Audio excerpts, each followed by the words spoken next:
Assalamualaikum warahmatullahi wabarakatuh. Perkenalan, nama saya Adita dari 8 dan saya akan mempresentasikan media pembelajaran bahasa Indonesia saya. Pada semester ini, kami mempelajari 4 materi di pelajaran bahasa Indonesia. Yang pertama adalah teks berita, yang kedua teks iklan, slogan, dan poster, yang ketiga teks puisi, dan yang keempat teks literasi. Saya akan membahaskan tentang materi pertama, yaitu teks berita.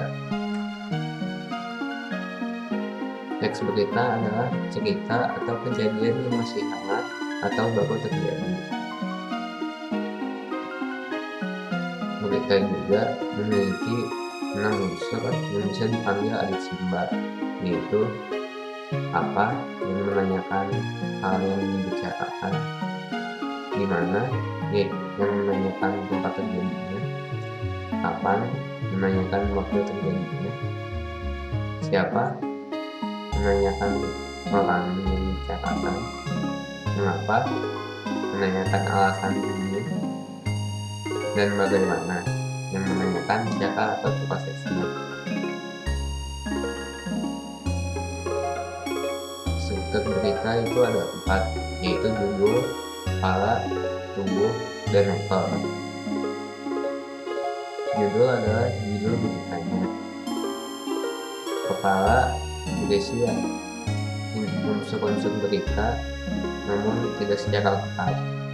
Sedangkan tubuh berisi unsur-unsur berita secara lengkap, dan ekor sebagai simpulan. Sebagai contoh, ini judulnya kali ini ada Meg. Fajar 2007 baru menyusun beberapa jam sebelumnya. Di Surabaya, 96 penumpang dan 6 awak pesawat ada Meg KI574 menikmati penerbangan menuju Manado. Pesawat berangkat pukul 12.55 WIB. Itu sebagai kepala. Pada 14.53 WIB datang kabar mengejutkan. Pesawat putus kontak dengan pengatur lalu lintas udara Bandara Hasanuddin Makassar. Pada kontak terakhir, posisi pesawat berada pada jarak 85 mil laut pada barat laut dari kota Makassar pada ketinggian 35.000 kaki. Pada 1 Januari, salah satu tragedi transportasi terbesar di Indonesia terjadi, itu sebagai tubuh. Dan sebagai ekor, adanya tutup pada tahun 2008, bukan karena kasus ini, tapi lantaran urusan bisnis. Mengingatkan publik pada tragedi ini tak lantas mati.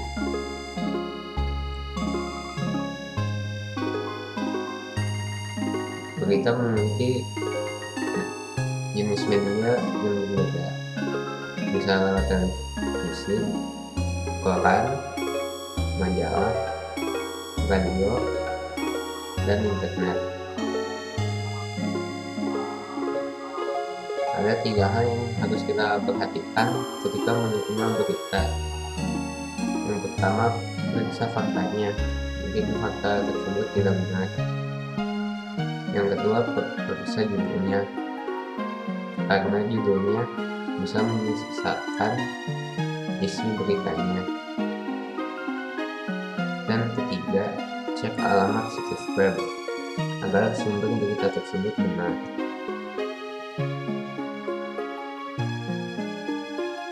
Pembahasan teks berita ada 4, yaitu penggunaan bahasa, penggunaan kalimat langsung, penggunaan kata kerja mental, dan konjungsi temporal. Penggunaan bahasa adalah penggunaan bahasa bersifat baku, bahwa populer atau kedaerahan akan dihindari. Sebagai contoh, masyarakat wisatawan dan pendaki tidak diperbolehkan mendaki dan beraktivitas dalam radius 2 km dari kawah gunung planet. Penggunaan kalimat langsung sebagai variasi dari kalimat tidak langsung yang ditandai oleh dua tanda petik terlihatnya seperti ini. Sebagai contoh, sebelum meluntur, gempa tremor semakin rapat dengan amplitude sekitar 15 mm. Hal ini menyebabkan gempa vulkanik sudah tidak terekam. Ketua Tim Tanggap Darurat Gunung Bromo. Penggunaan kata kerja mental adalah kata-kata kerja mental yang menekankan aktivitas menghindari berpikir atau merasa. Sebagai contoh, mereka memikirkan solusi untuk bisa keluar dari peristiwa-peristiwa yang memilukan. Ada juga konjungsi temporal, yaitu kata hubung yang menunjukkan urutan waktu. Sebagai contoh, kemudian, besokan, dan sementara.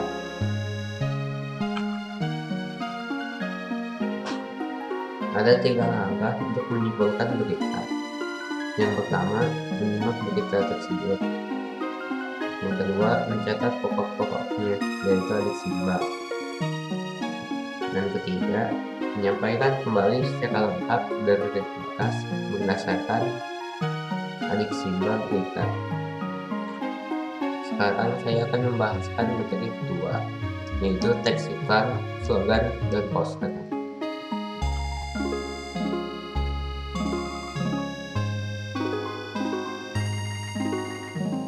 Poster adalah plakat yang dipajang di tempat-tempat umum. Poster mengandalkan paduan gambar dan kata-kata. Poster menggunakan kata-kata singkat dan jelas. Ini sebagai contohnya. Slogan adalah perkataan atau kalimat pendek yang dipakai sebagai dasar tuntutan prinsip utama dari usaha maupun organisasi. Sebagai contoh, pegadaian mengatasi masalah tanpa masalah. Dan iklan adalah teks yang mendorong, memujuk, memberitahu khalayak agar tertarik pada barang dan jasa yang ditawarkan. Sebagai contoh, ini video, namun saya belum bisa diberikan dan tahu kenapa. Lalu ini adalah tabel unsur-unsur iklan, slogan, dan poster. Bisa dilihat iklan menggunakan gambar, kata-kata, pergerakan, dan suara. Sedangkan slogan hanya gambar, kata-kata, dan suara, dan poster hanya dengan gambar dan kata-kata. Unsur-unsur buat poster ada 3. Yang pertama, memiliki gambar yang mencolok sesuai dengan ide yang ingin disampaikan. Kedua, pernyataan berupa frase, klausa, atau kalimat yang efektif, sugestif, dan komunikatif. Dan yang ketiga, tulisan dibuat dengan berukuran besar dan mudah dilihat. Untuk pembuatan slogan ada 3 unsur. Yang pertama, kata-katanya singkat. Kedua, disajikan dalam bentuk frasa, klausa, atau kalimat. Yang ketiga, merupakan semboyan suatu organisasi atau masyarakat. Unsur-unsur pembuatan iklan ada 6. Yang pertama, sumber. Yang kedua, pesan. Yang ketiga, media. Yang keempat, penerima. Yang kelima, efek. Dan yang keenam, umpan baliknya. Sebagai klasifikasi iklan memiliki dua jenis, yaitu iklan strategis dan iklan taktis. Iklan strategis digunakan untuk membangun merek ataupun citra positif, seperti contohnya dengan merek Aqua. Sedangkan iklan taktis dirancang untuk mendorong konsumen agar segera melakukan respons dengan merek tertentu. Pada umumnya, iklan ini memberikan penawaran khusus jangka pendek yang memacu konsumen memberikan respons pada harga yang sama. Sebagai contohnya, iklan Alfamart ini yang dituliskan hemat 50%. Materi ketiga adalah teks puisi. Puisi berasal dari kata Yunani poesis, yaitu berarti membangun, membentuk, membuat, dan menciptakan. Sedangkan kata poet dalam tradisi Yunani kuno berarti orang yang menciptakan melalui imajinasinya. Lalu ada unsur lahir dan unsur batin. Unsur lahir berisi imaji, diksi, tipografi, kata konkret, rima, dan gaya bahasa. Sedangkan unsur batin berisi tema, rasa, nada, dan amanat. Yang pertama, saya akan membahaskan unsur lahir. Imaji adalah kata atau susunan kata yang mengungkapkan pengalaman indrawi, misalnya penglihatan, pendengaran, dan perasaan. Sebagai contoh, sungai mengalir dan menyindir gedung-gedung kota besar, yang artinya kita merasakan sungainya mengalir. Diksi adalah pemilihan kata-kata yang dilakukan oleh penyair dalam puisinya. Terkesan lebih sedikit dari karya sastra lainnya, namun memiliki makna yang mendalam. Tipografi adalah bentuk puisi seperti halaman yang tidak dipenuhi kata-kata, namun berhubungan dengan pengaturan baris yang tidak selalu dimulai dengan huruf kapital dan diakhiri dengan tanda titik. Ini sebagai contohnya dalam bentuk seperti tanda. Kata konkret adalah kata yang memungkinkan munculnya imaji karena dapat ditangkap indera yang berhubungan dengan kiasan atau lambung. Contohnya, salju melambangkan kebekuan, cinta, kehampaan hidup, dan lain-lain. Rima adalah persamaan bunyi puisi baik di awal, tengah, maupun akhir. Sebagai contoh, berbagai suku, ras, dan agama berakhir dengan huruf A. Bersatu padu membangun negeri berakhir pada huruf I. Wujud Bhinneka Tunggal Ika berakhir dengan huruf A lagi, sebagai tanda syukur kepada Ilahi berakhir dengan huruf I lagi. Gaya bahasa adalah penggunaan bahasa dengan menghidupkan atau meningkatkan efek serta menimbulkan konotasi tertentu dengan bahasa banyak makna. Contohnya, dipersonifikasi dengan sungai mengalir dan menyindir gedung-gedung kota besar. Lalu ada unsur batin. Nada adalah suara dan sikap yang diungkapkan oleh penyair ke pembacanya. Amanat adalah sebuah pesan yang terkandung di dalam puisi dan disampaikan kepada pembaca oleh penyair. Pesan ini sering kali diungkapkan secara tersirat dalam sebuah kata. tema adalah hal yang paling dalam pada sebuah puisi. Ini dapat menjadikan puisi memiliki kesan dan arti mendalam bagi penulis atau pembacanya. Yang terakhir ada rasa, yaitu sikap dari penyair mengenai pokok permasalahan yang berbeda dalam puisi. Rasa biasanya berkaitan erat dengan kondisi sosial dan juga psikolog penyair tersebut. Jenis puisi ada dua. Puisi lama yang bisa dalam bentuk pantun, gendang, syair, dan lain-lain.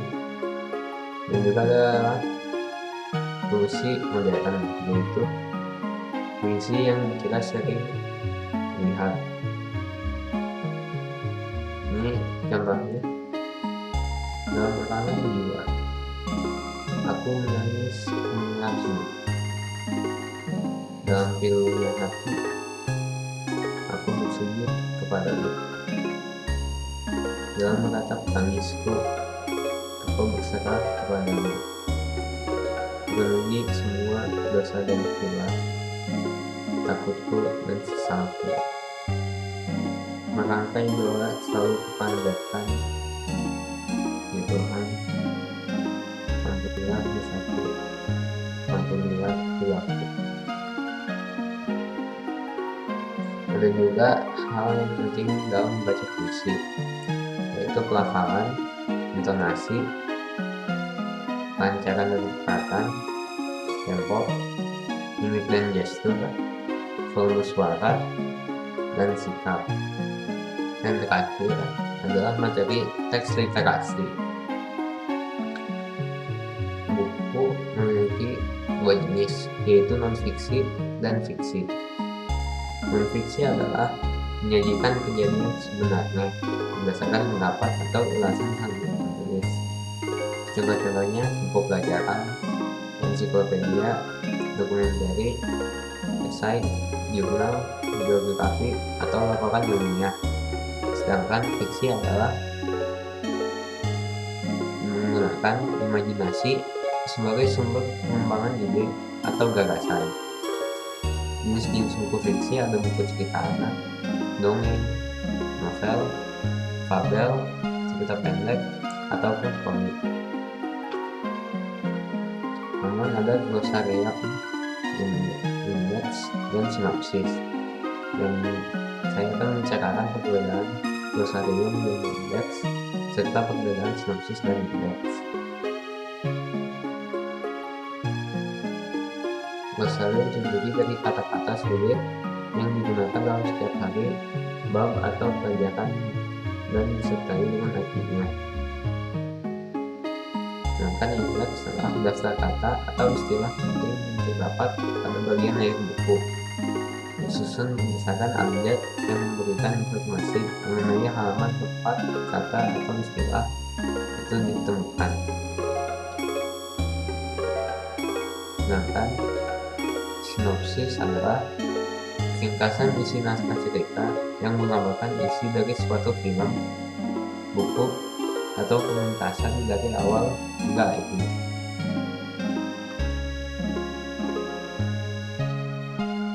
Lalu dalam buku ada pengantar, dasar pusaka, dan daftar isi. Pengantar adalah gambaran namun tentang maksud dan tujuan penulis menyusun buku tersebut. Fungsinya agar pembaca mengetahui tujuan buku tersebut dibuat untuk apa. Ada daftar pusaka, yaitu susunan tulisan di akhir karya ilmiah yang isinya berupa nama penulis, judul tulisan, penerbit, identitas penerbit, dan tahun terbit. Ini digunakan sebagai sumber atau rujukan seorang penulis dalam berkarya. Fungsinya agar mengetahui identitas buku yang dibaca oleh pembaca. Dan daftar isi adalah gambaran umum tentang isi buku yang hendak dikisahkan atau dipaparkan penulis. Fungsinya agar pembaca mengetahui apa yang akan dibacanya. Sekian dari saya. Terima kasih. Wassalamualaikum warahmatullahi wabarakatuh.